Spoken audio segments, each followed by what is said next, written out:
Salut, c'est Liro pour la chaîne Moto63. Ouais, je rigole parce que ça fait longtemps que j'ai pas fait de vidéo et je reviens. Ouais, je suis en train de conduire en même temps, c'est pas bien. Je reviens parce que en fait, ouais, j'ai un appel, j'ai un client et donc on va couper et je vous reprends. Alors je vous disais, ouais, ça fait longtemps que je suis plus sur YouTube parce que je me suis cassé le coude au mois de janvier. Et donc j'avais arrêté l'enduro pendant un moment. Le supermotard, j'ai pas trop envie de le filmer parce que moi je suis pas le pro des wheelings ou le pro sur la route pour aller vite.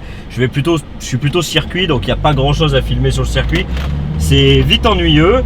L'enduro, moi, c'est ce qui a fait le début de ma chaîne et c'est ce qui me caractérise. Et je crois que je me suis trompé de route en vous parlant. Non, je me suis pas trompé de route, c'est bon. Aujourd'hui on va chercher une nouvelle moto. On va chercher une 125 Sherco. Loupe pas. Ouais, c'est mieux hein, quand même de pas se louper. On va chercher une 125 Sherco. Et pourquoi une 125 du coup? Pourquoi une 125? Et ben en fait tout simplement parce que oulala, ça tourne.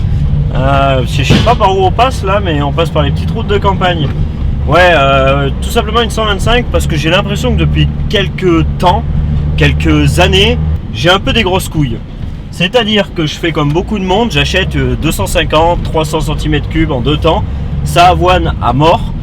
Et en fait, je me suis rendu compte en pilotant une 125 il n'y a pas longtemps dans les chemins, et que j'étais tout aussi bon, voire meilleur même, parce que l'adhérence, je l'avais, la maniabilité, elle était plus légère, j'arrivais plus à dompter la machine, et c'était moi qui contrôlais la machine et pas la machine qui me contrôlait. Donc tout simplement j'ai envie de redescendre un petit peu en cylindrée pour augmenter mon niveau, avoir plus de technique et être meilleur. Moi je pense que c'est louable hein, de toute façon faut le contrôler le 2,5 aussi. Ouais c'est ça, il y en a beaucoup qui achètent des... Putain mais par où on passe? C'est quoi cette dinguerie? Mais ouais... Personne n'exploite le 2,5 à part les professionnels. Bah voilà c'est ça, personne l'exploite vraiment. Alors tout le monde dit ouais mais il y a plus de coupe, c'est plus agréable, etc. Ouais mais si c'est pour avoir plus d'inertie moteur et être peut-être moins bon ou moins évolué, parce qu'un 125 tu le cravaches, tu l'amènes jusqu'au bout et c'est toi qui le cravaches et t'évolues avec.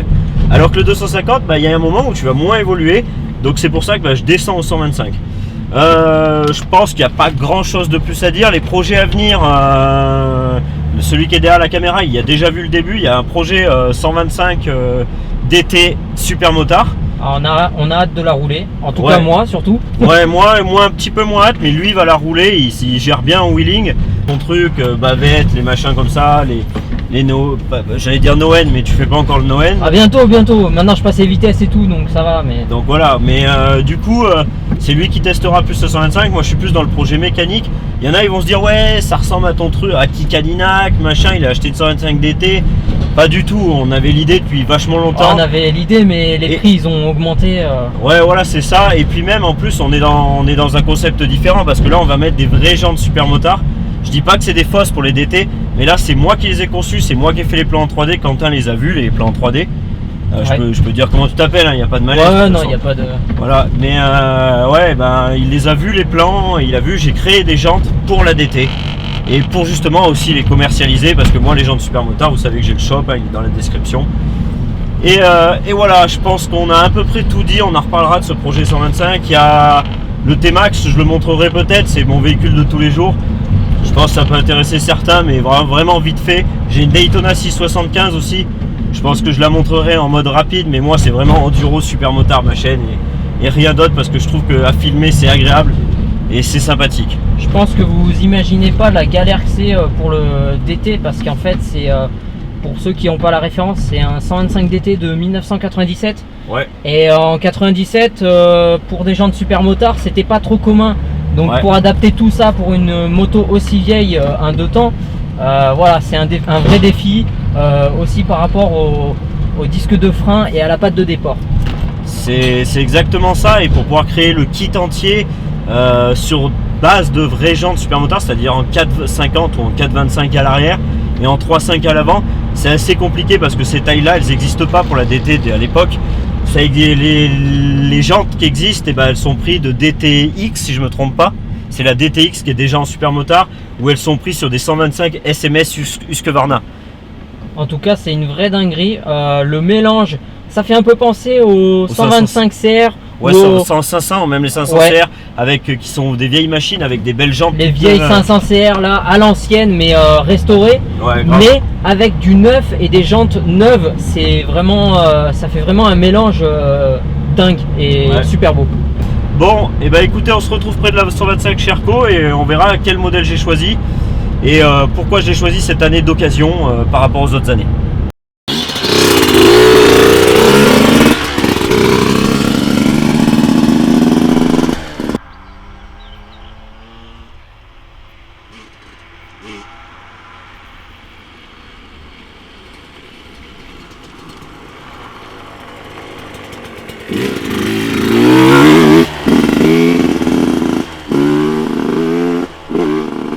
Je vais vous expliquer ce qu'il y a sur cette Sherco par rapport à la Sherco Racing, pourquoi elle est plus adaptée à certaines personnes la Factory et pourquoi la Racing est plus adaptée à certaines personnes.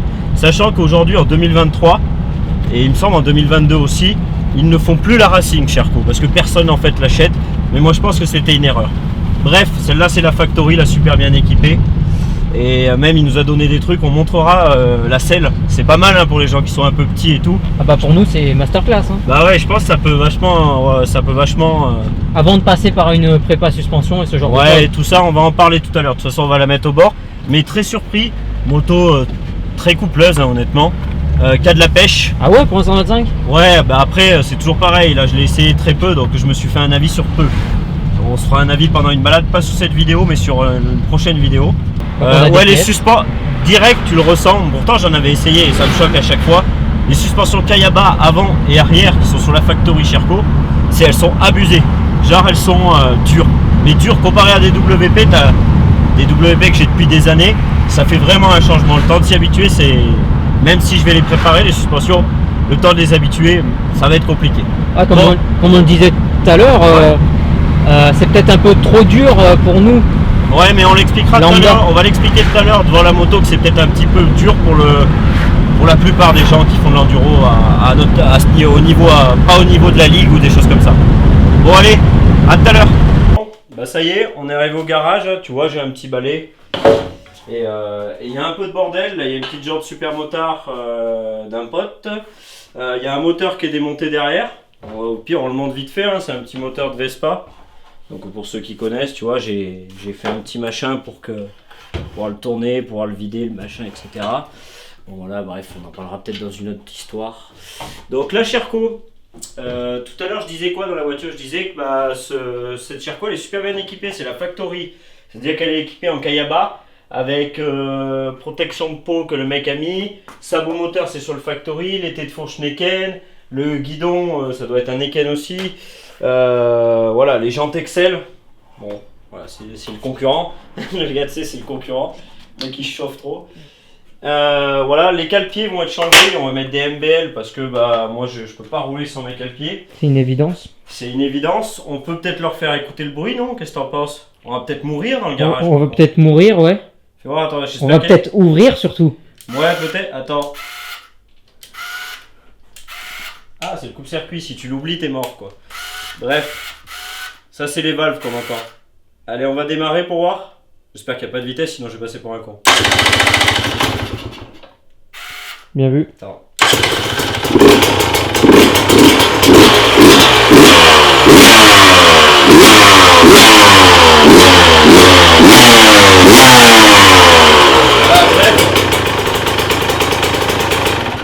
Bref.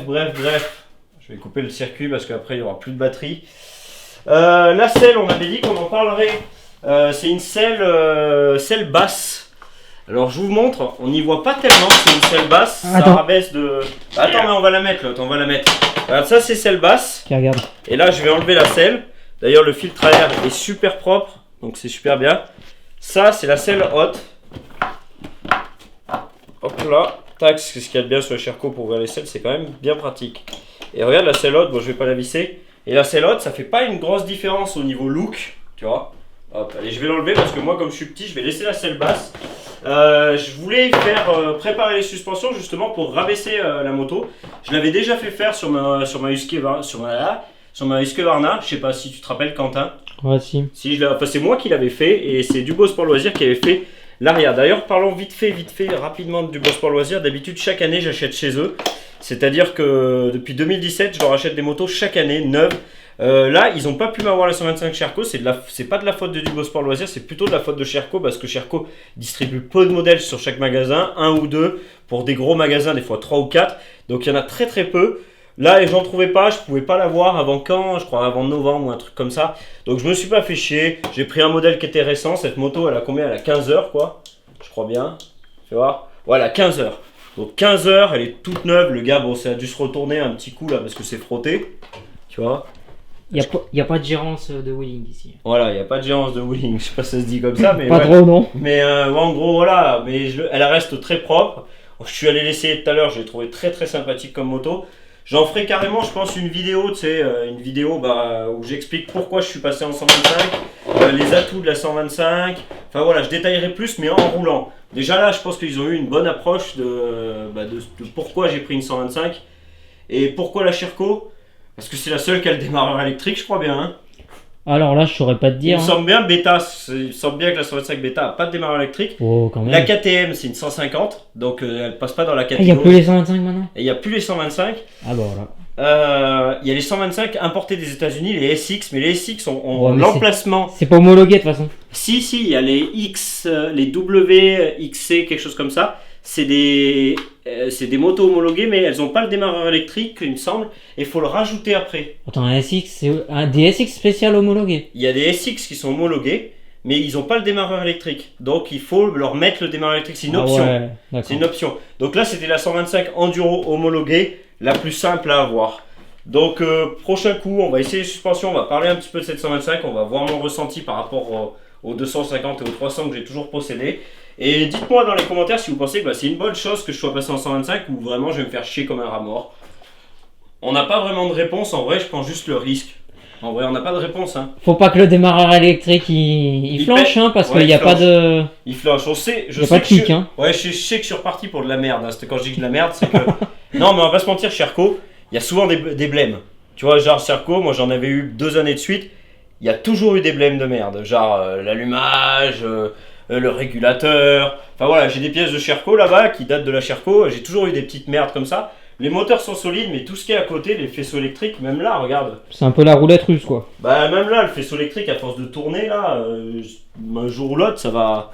Enfin, on le voit, tu vois, monte pas les numéros de 4 sinon je t'éclate. Ah, on va mais ouais, non, bien équipé, je suis assez content. Vous me direz ce que vous en pensez. C'est le retour des Enduro Vlog. Petit aparté pour ceux qui hésitent entre la Factory et la Racing. Bon, ça sur ces dernières années là, sur 2022, 2023, ou même les 2021, c'est que de la Factory, il me semble. Peut-être 2021, il s'agit encore la Racing. Le modèle Racing avait des fourches WP, avait pas de sabot, avait pas l'été de fourche Neken, avait pas le guidon Neken, etc. Enfin, et pas le pot d'échappement Racing, entre guillemets, enfin Racing course, c'est bien entre guillemets. Et ben cette moto était adaptée à pas mal de monde parce que moi j'ai trouvé les suspensions beaucoup trop dures parce que j'avais l'habitude des WP et peut-être qu'en fin de compte les WP c'est plus pour un grand public, tu vois, un public, je pense 85% ou 90% des enduristes n'ont pas besoin de plus. Là c'est des fourches qui sont bien dures qui iraient limite pour faire de la ligue, hein, sans préparation, sans rien, peuvent aller faire de la ligue sans aucun problème. Alors que justement, celles qui étaient sur la Racing, les suspensions, c'est peut-être plus adapté à la majorité des gens. Mais comme tout le monde aime bien se pignoler, hein, on est d'accord, hein, quand tout le monde aime se pignoler, ah bah ça. Et ben on a toujours les dernières avec les trucs mieux, les fourches mieux, etc. C'est peut-être pas le bon plan. Franchement, mais bon, moi je m'en fous, je vais les faire préparer pour moi, comme j'aime, c'est-à-dire un petit peu plus molles qu'elles le sont tout de suite, et en plus je vais les faire rabaisser parce que j'avais fait ça sur l'autre moto et ça m'avait largement plu. Et je me casse.